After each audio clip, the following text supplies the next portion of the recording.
Hyderabad Amar welcomes political analyst కేస్టర్ sir. నమస్తే sir. నమస్తే అండి. ఈరోజు అంశాలు చూసుకుంటే నిన్న ప్రశాంత్ కిషోర్ హైదరాబాద్ లో ఒక ప్రోగ్రామ్కి వచ్చే ప్రోగ్రాంలో వైఎస్ జగన్మోహన్ రెడ్డి మీద ఆంధ్రప్రదేశ్ రాష్ట్ర గవర్నమెంట్ మీద చేసినటువంటి కామెంట్స్ హాట్ టాపిక్స్ మారాయి. దాంతోపాటుగా మరొక వార్త కూడా చూసుకుంటే ఆంధ్రజ్యోతిలో ఒక వార్త అయితే ప్రముఖంగా ప్రచురితమైంది. సచివాలయాన్ని తాకట్టు పెట్టారు 370 కోట్లకి అనేటువంటి వార్త. ఈ రెండు వార్తలతో ఈరోజు ప్రసాదంతో మాట్లాడుతున్నట్టు సార్. ముందుగా మూడోది కూడా ఉంది. Yes sir. సునీతమ్మ విషయం. Yes sir.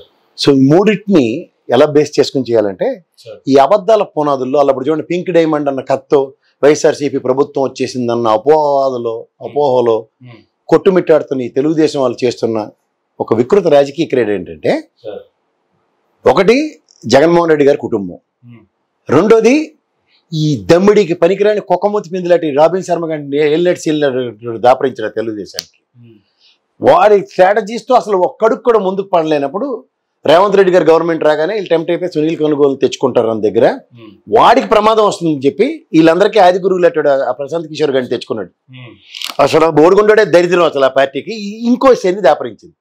వీడు నెగిటివ్ పాజిటివ్ అని స్ట్రాటజీ ఆప్ చేస్తాడు వాడు ఈ ప్రశాంత్ కిషోర్ గారు. వీడు చెప్పిన పకోడీ కబుర్లతో జగన్మోహన్ రెడ్డి ప్రభుత్వం వచ్చిందని ఒక అపోహాదు. ఎందుకంటే జగన్మోహన్ రెడ్డి గారు అనున్యులు అనుచరులు ఎవరైతే ఉంటారో మంగళకృష్ణ అంటారు, ఇలా టోళ్ళు విభేదించిన ఉదంతాలు నాకు తెలుసు. ఈడెందుకు మనకి దమ్మిరి పనికిరాడు, మనం ప్రజల మనుషులు ప్రజానాయకుడు అన్న నీకేందని. అలాంటి ఉదంతాలు చాలా ఉన్నాయి. వీడికి వచ్చేసరికి ఇక్కడ ఏమవుతుందంటే వీళ్ళు ప్రజల్లో లేరు.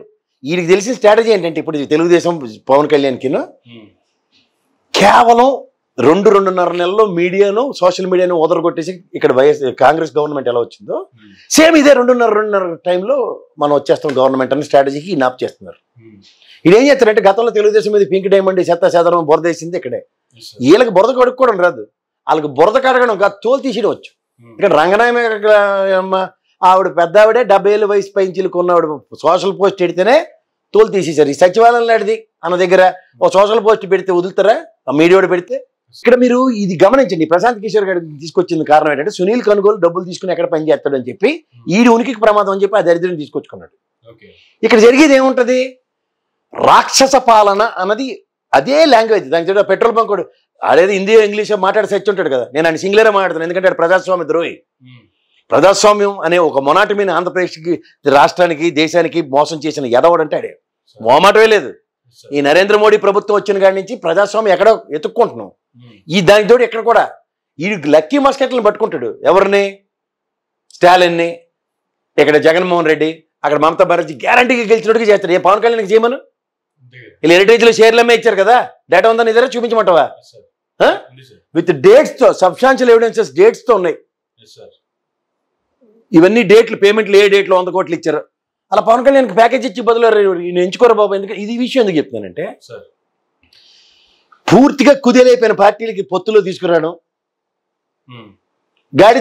గాడితో తన్నించుకుని బంగాళాఖాతంలో కలిసిపోవడం తెలుగుదేశం అలవాటు. ఇక్కడ తెలంగాణలో కూడా అంతే. రెండోసారి దృఢమైన జగన్ రాజశేఖర రెడ్డి గారి గవర్నమెంట్ని ఎదుర్కోలేక ఇక్కడ పొత్తుకొచ్చారు. పట్టుమని 10 కూడా వెళ్ళలేదు రాజన్న నేను మాట్లాడిన రాజశేఖర రెడ్డి గారిని మర్చిపోయారు. దాని అర్థం ఏంటి, ఇక్కడ తెలంగాణలో పాతుకుపోయి ఏళ్ళని ఎత్తుకెళ్ళిపోయి టీఆర్ఎస్ గవర్నమెంట్ 2 సార్లు 2 టర్ములు అలాంటి గవర్నమెంట్లు స్థాపించే స్థాయి వెసులుబాట్లు ఇస్తారు. సేమ్ అదే పవన్ కళ్యాణ్. ఆయనే ఉపయోగపడ్డు. అక్కడ అనకాపల్లిలో 10 కోట్లకి టికెట్ అమ్మేసి ఇప్పుడు రఘురామకృష్ణ నెత్తి మీదకి వచ్చాడు. ఇప్పుడు ఎవరు? నాగబాబు. ఇక్కడ కూడా పోటీ చేయనా, ఏమైనా మిఠాయిస్తావా అని. ఇది వాళ్ళ రాజకీయాలు. సో కేవలం డబ్బులు చుట్టూ తిరిగి కూడా ఒకడు ఈ దమ్మిడికి పనికిరాపని 100 కోట్లు ఎత్తేసి నెగిటివ్ టాక్టిక్స్ని ప్రజల మీద ప్రయోగించడానికి ఈయన తీసుకొచ్చారు. ఒకటి కుటుంబాన్ని, ఇవాళ ఆస్తులు పనంగా పెట్టేశారు, తోటకూరని. మరి వీళ్ళు ఎంత క్రాక్ అని కూడా అని వచ్చింది. ఎందుకంటే 34,000 ఎకరాల పైచీలకు తీసుకున్న భూములు అండ్ 29 గ్రామాల రైతులు సిఆర్డిఏ చట్ట పరిధిలో బంధించారు. మీకు ఏమీ ఉపద్రవం రావద్దని చెప్పిన వాళ్ళకి ఇవాళ తనఖాలు ఎట్టేస్తారు, అమ్మేస్తారని పొగడి న్యూస్లు రాస్తే. నిన్న పేపర్ ఒకటి ఎగేసుకుని వాళ్ళ పేపర్లు వేసుకున్నాడు, రాసేసాడు కదా ఫ్రంట్ పేజీలో. వాళ్ళకి అర్థమయ్యే భాషలో చెప్పాలంటే తెలుగుదేశం వాళ్ళకి ఎన్ఆర్ఐలు వస్తారు ఇలాగ వెళ్ళిపోతారని 15 రోజుల క్రితం వార్త రాశాడు. ఇవాళ 50 లక్షలకి ఫ్రంట్ పేజ్ ఇవ్వగానే అచ్చిచ్చి అతిరథం మహారాజులు తోపు తురుము కానీ 50 లక్షలకి కొద్దిపడి అడ్వర్టైజ్మెంట్లు వేశారు. మరి ఈ స్టేట్మెంట్ ఎలా చేసి చేస్తారు సార్ చెప్పరాదు? గొడవలు కాబట్టి ఆ బోడిగుండుని భరిస్తున్నాను దిక్కుమాల రాజకీయాలు చేసుకుని. దానికి తోడు చిన్న కొడుకుని తీసుకొచ్చారు, కాళ్ళ మధ్యలో తిప్పుకుంటే ఏదో ఉత్తరించి ఊళ్ళు వెళ్తాడని మొత్తం గుండు నిన్నగా. మీకు తెలుసా వాళ్ళ స్ట్రాంగెస్ట్ బిలీవర్స్తో గ్రౌండ్ లెవెల్లో ఓన్లీ ఆడవాళ్ళని ఎలక్షన్కి ఎలా లీడ్ అవుతుంది ఓటు బ్యాంక్ అన్న దాని మీద సర్వే చేయించుకున్నారు. అలా టీవీ నేను అమ్మాయి డి కేటగిరీలో మనం ఉన్నాం ఎంతమంది అని చెప్పింది చూడు, బంగారు తల్లి. నిజంగా అదే మాట వాళ్ళ గ్రౌండ్లో రిలీజ్ అయ్యి 90 నుంచి 95% ఆడపిల్లలందరూ జగన్మోహన్ రెడ్డి పక్కనే ఉన్నారు. ఇది ఎప్పుడే మనోడు చెడుగుడ్డు వేసేసుకొని బోడిగుండోడికి డ్రమ్స్ బుర్ర మీద వాయించండి. ఒకటి జర్నలిస్టో కాదో తెలియదు, పెట్రోల్ బంక్ కూడా జర్నలిస్టు, వాడు పేపర్లు వేసుకున్నాడు, రోసయ్య గారిని అడిగితే చెప్తాడు. నోటికొచ్చిన అబద్ధం ఉచ్చం నీచం లేకుండా రాసేస్తాడు. ఎడ్డిమాలో కల్లా ఇక్కడ రిటైర్ అయిన కూర్చున్నాడు, కాలు చెప్పుకుని సెటిలర్లు ఉంటారు కదా, అబ్బాబాబాబాబాబాబాబా అని కథలు. అక్కడికి వచ్చేకల్లా వాస్తవం. వీళ్ళు రాక్షస పాలన అని ఎందుకు అంటున్నారు తెలుసా? వీళ్ళు రాక్షసుల్లో పరిపాలించినందుకు 23 ఇచ్చి కూర్చోబెట్టారు. ఎలాగో చెప్తా. 19,50,000 కోట్లు ఇన్వెస్ట్మెంట్స్ వచ్చాయన్నారు 3 సమ్మిట్లు, సిఏఏ ఇవన్నీ, దావోస్ ఇవన్నీ. ఈయన 13,50,000 కోట్లు తీసుకొచ్చాడు. నేను లాస్ట్ డిబేట్లో చెప్పే స్టాటిస్టిక్స్ 34,802 కోట్లు చంద్రబాబు గారి ఆయనలో గ్రౌండ్ అయ్యాయి. ఈ ఆయనలో 1,103 కోట్లు అయ్యాయి. ఒక రాష్ట్ర బడ్జెట్ సాలన సంక్షేమం చేశాడు. దీనికి ప్రశాంత్ కిషోర్ గారు ఏంటి చెప్పాడు? సంక్షేమం చేస్తే ఓట్లేరా ఒరే అని కూడా వారికి ఇస్తున్నా. ఎందుకంటే ఇది ప్రజాస్వామ్యం రా, ప్రజల చేత ప్రజల వలన ప్రజల కొరకు అన్న దగ్గర తండ్రి ఆశయ సాధనం మాత్రమే ఎజెండా పెట్టుకుని రాజకీయాల్లోకి వచ్చాడు జగన్మోహన్ రెడ్డి. తెలుసుకోరా తెంగరే, తండ్రి మానసిక సంఘర్షణ అనుభవిస్తున్న ప్రజల పాదయాత్రలోంచి ఒక డిరావ్ వేయడు. ఆరోగ్యశ్రీ ఆవిష్కరించాడు, ఫీజు రియంబర్స్మెంట్ ఇచ్చాడు, ఉచిత కరెంటు, శాసనాలు రావి, ఎవడు మార్చలేపాడు. ఇప్పుడు ఈ ప్రభుత్వం ఈ జగన్మోహన్ రెడ్డి పాదయాత్ర సారాంశం కూడా తండ్రి అంత అడ్వాంటేజ్ క్రియేట్ చేసినా ఎందుకు యాడ్ అవ్వట్లేదు అన్న దగ్గర ఈ నవరత్నాలు ఆవిష్కరించాడు. దగ్గర 97% సక్సెస్ చూపిస్తున్నాడు. మీకు అర్థం అవ్వాలంటేనే తెంగరోళ్ళరా అని కూడా చెప్తున్నా. నరేంద్ర మోడీ ఆవేశం ఆపుకోలేక ప్రసంగాలు ఇస్తున్నాడు, అడ్వర్టైజ్మెంట్లు. వినండ్రా రే, 80 కోట్ల మంది బిలో పవర్టీలో ఉన్న వాళ్ళకి డబ్బులు ఇస్తున్నామని చెప్తున్నాడు, రేషన్ ఇస్తున్నాం అంటే. నేను మీరు పుట్టిన కాడి నుంచి దేశం అభివృద్ధి చెందుతూ ఉన్న దేశం అనే చదువుకుంటుందేరా, మనం ఏమి అభివృద్ధి చెందలేదురా నాన్న, ఇంకా బిలో పవర్టీ వాళ్ళని ఖచ్చితంగా పరిరక్షించాలి, దానికే సంక్షేమాలు రా, తెంగరనాయల్లారని చెప్తున్నా. నేను ఇంతకన్నా ఇంకా ఘోరంగా మాడతాను అతి దగ్గరలో, ఎందుకంటే అబద్ధాలు మాట్లాడితే నాకు మంటెక్కిపోద్ది. ఇక్కడ మీరు ఇది గమనించరు లేదో, ఇంత తెంగరతనం ఎందుకు వచ్చిందంటే వీళ్ళకి క్లియర్గా వాళ్ళు 2.5 నెలల్లో తెలంగాణలో కాంగ్రెస్ గవర్నమెంట్ ఎలా వచ్చిందో అదే స్ట్రాటజీ లాప్ చేశారు. వాళ్ళు they don't want go and work, they don't want go and work in the ground reality వాళ్ళకి తెలిస్తే జనాలు ఎలా ఉడుకుతున్నారో తెలుస్తుంది. సమస్య వచ్చినప్పుడు మీరు ఎక్కడ సచ్చారని అడుగుతారు, దానికి సమాధానం లేవు. పొత్తులు, పవన్ కళ్యాణ్ని పునరుద్ధరించే కార్యక్రమం, ఎవడికి ఉపయోగం ఇవన్నీ, ఎవడికోరా ఇవన్నీ మాకు? సంపద సృష్టిస్తాం, ఎలా సృష్టించు చెప్పు? ఈ గ్రౌండ్ అయిన దానికి ఈజ్ ఆఫ్ డూయింగ్ బిజినెస్ లో నెంబర్ 1 చేశాడు కాబట్టి 1,103 కోట్లు success ratio of 5 years is of doing లో. వ్యవసాయ ఉత్పత్తులు 52,480 కోట్లు కొన్న తెలుగుదేశం, 72,964 కోట్లు కొన్న వైఎస్ఆర్సీపీ. ఏది వ్యవసాయ ఉత్పత్తులు అంటే వరి, వరేతర ధాన్యాలు అంటే పప్పు దినుసులు, అన్ని నూనె పంటలు అన్ని కొన్నవి వైసీ గవర్నమెంట్ లో. ఇంత డిఫరెన్స్ ఉన్నది వలన జిఎస్డిపిలో ఆంధ్రప్రదేశ్ రాష్ట్రం నెంబర్ 1లో ఉంది. ఇందాక మీరు ఏడిస్తున్నారు కదా, సామాన్య మానవుడి దగ్గర డబ్బులు ఉంటే అవి రొటేషన్ లో సమాజంలో డబ్బులు అలజడి చేస్తాయి. ఆ డబ్బులు అలజడి జిఎస్డిపిలు పెరగడానికి, మన ఉపాధి కల్పనలకి వెసులుబాట్లు పడతాయి. మీ ఆయంలో ఎన్ని ఎంఎస్ఎంఈలు వచ్చాయి? 4 లక్షల మందికి ఉపాధి కల్పించారు. ఈ ఆయంలో ఎంఎస్ఎంఈల త్రూగా 16,50,000 మందికి ఉపాధి కల్పించబడింది. ఇవన్నీ వీళ్ళకి డైజెస్ట్ కావట్లేదు, ఎందుకంటే ప్రజలు గ్రహించారు ఇది రాక్షస పాలన అని కూర్చోబెట్టారు. అందుకని వీళ్ళకి అనుగుణంగా మలుచుకోవడానికి జగన్మోహన్ రెడ్డి ప్రభుత్వం ఇది రాక్షస పాలనని. చూడండి, యజ్ఞయాగాదాలు చేస్తున్న మునీశ్వరులకి పైనుంచి వాళ్ళ సంక్షేమం కోరుకుంటారు, దేశ సంక్షేమం సుభిక్షంగా ఉండాలని.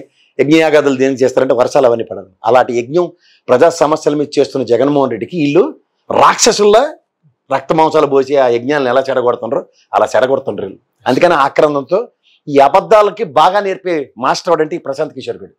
ఈయన్ని తీసుకొచ్చి ఈ దాష్టికానికి 100 కోట్లు తగలెట్టారు. ఎందుకంటే ఆల్రెడీ రాబిన్ శర్మ గారికి ఎంత ఏదన్నా పోచారు, ఈ తపేలా గడికి దమ్మిడి ఉపయోగం లేదు వీడి వల్ల. ఇది ఎలక్షన్ ముందు పుట్టి ముగించిన వేలు. ఇన్ని ఆధారాలతో సహా కూడా బయటపడుతుంది. ఈ ఆధారాల కన్నా మీకు ఇంకో విషయం చెప్తా ఉండండి. ఈ 3 ఎందుకు నంబరు వీళ్ళ దగ్గర బొగని బేజ్ ఇక్కడ రిటైర్మెంట్ అయిన వాళ్ళు ఉన్నారు కదా, మొన్న మడతెట్టారు కదా పవన్ కళ్యాణ్కి, అలా ఎవరికి మడతెడతారన్న కార్యక్రమంలో ఉంటారు. వీళ్ళ దగ్గర 30-35% ఓటు బ్యాంక్ ఉంది కదా, దాన్ని ప్రభావితం చేసుకొని వస్తున్నారు. మూడోది వీళ్ళ దగ్గర ఇంకేమీ లేకుండా నిరుపయోగంగా ఉన్న ఇంకొక 5వ ఇంట్రెస్ట్ వీళ్ళ దగ్గర సునీతమ్మను వాడుతున్నారు. కృతజ్ఞత సభ పెట్టింది కదా నేను ఢిల్లీలో, ఊరిని ధరించడానికి, ఆఫీసులో టీలు అందించుకున్న గారి దగ్గర నుంచి ఆఫీస్ బాగా తుడిచిన వాళ్ళకి రాజ్యాంగ పదవులు అండ్ రాజ్యసభ ఎంపీలు ఇచ్చారు. అందుకే 70 గుండు గించి బయట పోయారు అందరూ. 70 పైచీలక ఉన్నాడు ఒక కనకమేల రవీంద్ర ఒకడే. శబాస్ శబాస్ శబాస్. మళ్ళీ తెంగరతనం చెప్తాను. అమ్మా సునీతమ్మ, రాజశేఖర రెడ్డి గారు ఆడపడుచులు కదమ్మా, నువ్వు మీ అక్క షర్మిల. ఆడపడుచు అంటే ఎలా ఉంటుందో తెలుసమ్మా, నాకు మా మిత్రుడు హనుమంత్ రెడ్డి చెప్పాడు. ఆళ్ళ ప్రభావతమ్మ జమ్మల బడుగులో నిలబడిపోతుంది రెబల్ కింద అన్న దగ్గర నా జగన్మోహన్ రెడ్డికి, నా అవినాష్ సార్కి, నా వివేకం సార్కి మంచి జరగాలని పులివెందల పరువు నిలబెట్టిన ఆళ్ళ ప్రభావతమ్మ పుట్టింటి రుణం తీర్చుకుంది. ఆ ఊర్లో పుట్టిన దానికి ఆవిడ ఆడపడుచుంటే తెన్నింటి వాసాలు లెక్కెట్టి ఆడపడుచు కదా అమ్మి. వీళ్ళు ఎవడెవడు ట్రాపుల్లో పడి ఈవిడ దస్తగిరిగాడు. అప్రూవర్ చెప్తానమ్మా. Sudha Singh madam already establish చేసి 45 లక్షల డబ్బు పట్టుకున్నారు. డాక్యుమెంట్స్ అవి కూడా దొంగలించాడు. Robbery and murder, brutal murder అన్న కాన్స్పిరసీని ఎస్టాబ్లిష్ చేసిన తర్వాత మీ రామ్ సింగ్ గారు వచ్చాడు మీకు అనుగుణంగా. ఆ జైస్వాల్ లెటర్ అయ్యేదాకా మీరు భాస్కర్ రెడ్డి గారి గురించి ఒకసారి చెప్పాలి, మీకు అర్థం అవ్వాలి ప్రజలకి. బెయిల్ ఇస్తే భాస్కర్ రెడ్డి గారికి లేకపోతే అరెస్ట్ చేయడానికి ఈ 2 విషయాలు మీరు గమనించండి. బెయిల్, అరెస్టు, నోటీసు, ఈ 3 తెలుసుకుంటే ప్రజలకు అర్థం అవుతుంది. భాస్కర్ రెడ్డి గారిని పులివెందులు వెళ్ళి అరెస్ట్ చేశారు. అరెస్ట్ చేయొద్దని నేను చెప్పాడా, లేకపోతే ఇలా వలయాలు ఏర్పడిపోయి చేశారా? 25వ తారీఖు లోపల మీరు ఒగ్గపట్టుకోలేక మాట్లాడుతుంది ఏంటంటే Avinash Reddy arrest. For your information, అతనికి నోటీస్ మాత్రమే సర్వ్ చేయడానికి సిబిఐ వెళ్ళింది. అది ఆ నోటీస్ని వాట్సాప్లో పంపించారు. తదనంతరం ఆయన సిబిఐ ఇన్వెస్టిగేషన్కి సహకరిస్తున్నాడు, వెళ్తున్నాడు. ఆ అమ్మగారు ఒంట్లో బాగున్నప్పుడు హాస్పిటల్ చుట్టూ ఆయన కోసం వచ్చిన ప్రజలు వలయాల కింద ఏర్పడ్డారు. ఇది చంద్రబాబు నాయుడు 2019లో వలయాల కింద ఏర్పడండి, లేదంటే నన్ను అరెస్ట్ చేసేస్తారు, చచ్చిపోతానని చెప్పిన తారికి ప్రజలు ఏం సహకరించలేదు. నంద్యాల నుంచి ఎత్తుకొచ్చినప్పుడు పెట్ట మనిషి లేడు. ఇక్కడికి వచ్చాక మీరు ఇక్కడ గమనించారా, ఇదే భాస్కర్ రెడ్డి గారు బెయిల్ మీద వచ్చి మళ్ళీ కోర్టుకి వెళ్ళి సరెండర్ అయిపోయాడు. కోర్టు అవాక్కయింది, ఎందుకంటే people will take all side of excuses. Bail ఇంకొంచెం ఎక్స్టెండ్ చేయడానికి, ఆరోగ్యం పోలేదు, తోటకూర అని మన చంద్రబాబు నాయుడు ఇచ్చాడు కదా లీజన్ పాస్ట్ లో. బెయిల్ మీద వచ్చి అలాగే ఉండిపోయి ఈ పొగడి హాస్పిటల్ నుంచి ఉత్తరం తీసుకొచ్చి, అర్రే అంబులెన్స్ లేకపోతే ప్రపంచం తెరబడిపోద్ది, ఏసీ లేకపోతే వాళ్ళ పిల్లలకి భార్యకి తెలియలేదు ఏసీ విషయం. వాళ్ళ పై వాళ్ళకి వేసి వచ్చి చెప్పేదాకా 40 రోజుల తర్వాత. ఇది అలా రాజకీయ చతురత. బెయిల్ మీద వచ్చి అంబులెన్స్ ఇప్పుడు తిరుగుతుంది ఆయన వెనకాతలా, జర చూపించలేదు. ఇవన్నీ అబద్ధాలని తెలుస్తున్నా సరే ఇంకా అధికారమే పరమవదని, వీళ్ళకిద్దరికి అధికారమే. పవన్ కళ్యాణ్ ఎలాగోలాగా తెలుగుదేశం ఊతకారు రట్టుకుని సింపుల్ గేడి దాట్లు ఆడుకోవాలి. చంద్రబాబు నాయుడు అధికారం పెట్రోల్ మీద కూర్చుండిపోయి మన ఉద్ధరించేస్తాడు. ఏమంటే ఐఎస్బి చెట్టు నాటాను, ఐఎస్బి తెచ్చాను, కాఫీ తాగడానికి వచ్చేట మైక్రోసాఫ్ట్ టెంప్ట్ అయిపోయి ఇచ్చేసాడు, ఇస్తాడు కాదన్నమా. కానీ తర్వాత మీరేరి 20 ఏళ్ళ పాటు ఆంధ్రప్రదేశ్ రాష్ట్రంలో సమైక్య రాష్ట్రంలో లేరు, విభజిత ఆంధ్రప్రదేశ్లో కూడా లేరు. మేయర్ గెలవచ్చు కదా, మీరు ఎంత తెరబెట్టేశారు తెలంగాణలో. తెలుగుదేశం మేయర్ ఎందుకు గెలరా? అభివృద్ధి నేనే. మరి మేయర్ ఎందుకు గెలరా? ఏడు బయటకు సిటీ దగ్గర కూడా కౌన్సిలర్ ఎందుకు గెలరా? ఏ అడిగిన వాళ్ళు లేక వీళ్ళ తమాషాలు వ్యక్తి కడుతున్నాయి. కేవలం అబద్ధాలు నమ్ముకుని అల్లాడు పెంకిడేయమని అన్నాడట రమణ దీక్షితులు. ఇవన్నీ ఏరీలు వీళ్ళందరూ ఏరు ఎక్కడ ఉన్నారు? వీళ్ళందరినీ ఎత్తి కొదేసేస్తుండే కదా ఒక పక్కన జగన్మోహన్ రెడ్డి. అవకాశం వస్తే ప్రజాస్వామ్యంలో ప్రజల కోసం ఏం చేయాలన్న దానికి బంగారు బాట వేసుకుని ఆయన బాట ప్రకారం ముందుకెళ్తండి. వీళ్ళు గోతులు తవ్వుకుని అధికారాన్ని ఎలాగైనా గోతుల్లోంచి డైనమేట్లు ఎట్టుకుని బయకి వెళ్ళిపోయి, ఎందుకంటే క్లైమోర్ మైన్స్ని ఎదుర్కొన్నాడు కదా, అదే క్లైమోర్ మైన్ ఎట్టి ప్రజలు లేపేస్తాడు అనమాట. దానికి రాజశేఖర రెడ్డి గారు భలే చెప్పారు, consumer is God, consumer is always right అని. మ్యానుఫ్యాక్చరర్ ప్రోడక్ట్ చేస్తాడు, అది ప్రజలకి నచ్చాలని భావిస్తాడు. నచ్చలేదురా అన్నప్పుడు ఏంటి చేయాలి? దానికి మోడిఫికేషన్స్ చేసి ప్రజల్లోకి ఇవ్వాలి. లేదంటే కంపెనీలు మూసుకొని సభకు నమస్కారం పోతారు కదా, ప్రజలు రిజెక్ట్ చేస్తే. అదే పని ఇలా చేశారు. వీళ్ళు ఇంకా మూసుకొని కూర్చోకుండా ఏడు చేస్తుండ్రు, మళ్ళీ వద్ద నుంచి ఊళ్ళు వెళ్తామని తిరుగుతుండ్రు. ఇందులో ప్రోడక్ట్ ఎవరు? మ్యానుఫ్యాక్చరర్ అనేది తెలుగుదేశం, కన్జ్యూమర్లు ఎవరు? ప్రజలు. రాజశేఖర రెడ్డికి రేటు చెప్పారు, ఓడిపోయిన వెంటనే జన్మభూమి కమిటీలు అంటే వాళ్ళ కార్యకర్తలు, వాళ్ళ వల్ల ఓడిపోయినా వాళ్ళు తెస్తాడు. దొన్నపోతికి గడ్డేశారు, పాలు రమ్మంటే ఎక్కడి నుంచి వస్తే మేము పాలు ఇచ్చి అపరాధ మహారాధులు మేము, మాకే ఓటేయలేదని ప్రజలను తెడుతుండ్రు. పవన్ కళ్యాణ్ 6 నెలల సావాసం చేసి ఆడు ఈడవుతాడు అన్నారు సామెత ఉంది కదా, దానికి అనుగుణంగా మనోడు ఏడు చేస్తుండ్రు కార్యకర్తలు. నేను చెప్పింది అనకపోతే మీరు కోవర్ట్లు ఎరా, మీరు ఓట్లు వేసారా, నాకు కిరింతలు కొడతారు, నన్ను సీఎం అంటారు, ఓట్లు వేసారని ఆడ ప్రజలు తెడతాడు. వీళ్ళట ఈ పకోటి వ్యాపారానికి వీళ్ళకి అధికారం ఇవ్వాలట, వీళ్ళు ఈ అబద్ధాలన్నీ తీసుకొచ్చి ప్రజలకు చెప్తారట. సచివాలయం తాకటెట్టేశారా, ఐసీసీ వాడు ఒప్పుకోలేదట, హెచ్డిఎఫ్సి వాడు డాక్యుమెంట్స్ రేపు రేచేస్తారట పేపర్లో. అరే ఎవరికి తెలియదు బాబు. పచ్చలోడు నీ వాడిని ఎలా కాపాడతారు తెలుసా లోకేష్ గారిని. అర్రే పాదయాత్రలో 20వ తారీఖు జైస్వాల్ వెళ్ళిపోయాడమ్మా, ఇదేంటి మనకి వర్కౌట్ అవ్వట్లేదు, ఊకిల్డ్ బాబాయ్, మరి నువ్వు ఆపి. కానీ సుమిత్ ధర్మన్ మాత్రం పిల్లలు రివిజన్ క్లాసులు తీసుకొచ్చి నువ్వు రెన్యువల్ చేసి కృతజ్ఞత సభ పెట్టి అమ్మా, ఆ టీలు ఇచ్చినోడిని పేపర్లు వేసినోడిని అందరికీ పేపర్లు ఇచ్చినోడు పేరు చెప్పలే, బాగా పోతరేగులు పప్పన్నం పెట్టినోడికి రఘురామకృష్ణరాజుకి మంచి ధన్యవాదాలు చెప్పారు. రెడీగా ఉండాలి కదా రఘురామకృష్ణరాజు, 30% కమిషన్ ఏదో మిగిలిపోయింది, మిగిలిన మన నాగబాబు వస్తాడు సార్, ఆ అనకాపల్లిలో తట్టంపొడి సర్దిసి వచ్చిండు, ఇప్పుడు నరసాపురంలో నేను ఎత్తి మీదకి వస్తానని చెప్పి మిగిలిన డబ్బులు ఏవి ఇచ్చేస్తే సర్దుకుని వెళ్ళిపోతాడు. ఇదే వాళ్ళ రాజకీయం. దీని గురించి అబద్ధాలు ప్రజలకి ఏదో అయిపోద్దని అపవాదుల్లోనూ అపోహల్లోనూ ఉండకండి. వీళ్ళు రాసి ఇవన్నీ అబద్ధాన్ని జస్ట్ వార్త లేదు వాళ్ళు చూడండి. వాళ్ళ 50 లక్షలు ఇస్తే వేసిండు ఒక బ్రహ్మాండమైంది, 15 రోజుల క్రితం రాసింది మర్చిపోయాడు గజనీయుడు. అని చెప్పి జర్నలిజం అంటే చదువుకోవాలి. పచ్చలోడి దగ్గర కుల ప్రాతిపదిక ముందు వచ్చిన జర్నలిస్టును, ఒక పెట్రోల్ బంక్ కూడా జర్నలిస్టు, వీళ్ళు జర్నలిస్టులు అంటే నవ్వుతారు. గతంలో వెబ్సైట్ లో కూడా సిలువ పెట్టారు అనేటువంటి దాని మీద ఒక వార్త రాస్తే దాని మీద సుబ్రహ్మణ్య శాస్త్రి గారు 100 కోట్లకు పొరుగు నష్టం ఒకటేసారి కోర్టులో కేసు నడుస్తుంది. అటువంటి ఉదంతాలు వాళ్ళకి ఎదురైనప్పటికీ కూడా ఏమాత్రం దాని మీద క్లారిటీ లేకుండా ఇష్టం వచ్చినట్టు మళ్ళీ ఇట్లా రాయటం అట్లా ఎట్లా జరుగుతుంది? ఇప్పుడు అబద్ధాల పునాదుల్ని 100% జస్టిఫై చేసుకోవడానికి మొదలెట్టి దాని కంటిన్యూషన్స్ నడుస్తున్నప్పుడు నిజంగా విశ్వ హిందూ పరిషత్తుల్లో అలవాటు చేయవలసిన పనులు వీళ్ళు చేస్తే ఎలాగ ఉంటుందంటే ఇలాగే ఉంటుంది. వాళ్ళు ఎదురుపోయి ఉంటారు ఎప్పుడు, వాళ్ళకి రాజకీయాలు, ప్రధానమంత్రితో డిస్కషన్స్, ఆర్ఎస్ఎస్ పరంగా ఒకళ్ళు భుజం ఇస్తే ఇంకొకరికి నిక్కరేసి కర్ర చేరలా కట్టి దాని నుంచి రాజకీయాలు శాసించడం ఇలాంటివన్నీ నేర్చుకుంటే ఇలాగే ఉంటాయి. హిందువులకు కష్టం వచ్చినప్పుడు విశ్వ హిందూ పరిషత్తులు నేను చూసిన ఉదంతం లేదు. ముఖ్యంగా తిరుపతి లాంటి ఆధ్యాత్మిక సంస్థ దగ్గర 30,000 మంది వస్తారు రోజుకి అగ్రిగేషన్. అక్కడ పెద్ద జీరు ఉంటాడు, ఇక్కడ చిన్న జీరు ఉంటాడు. ఈడేమో రియల్ ఎస్టేట్ చేస్తాడు, ఈ చిన్న జీరు.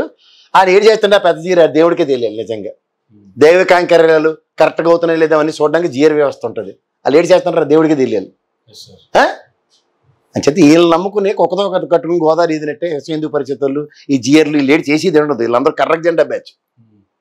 వాళ్ళని పరిరక్షించుకోవడానికి వాళ్ళ చుట్టూ 10 మందిని వేసుకుని పోగులు వేసుకుని వ్యాపారాలు చేసుకోవడానికి, వ్యాపారాలు కాశీవ్రతలు ఇస్తే వీళ్ళకి బిస్కెట్లు ఇచ్చేదానికి తప్ప వీళ్ళు దమ్మిడికి పనికిరారు.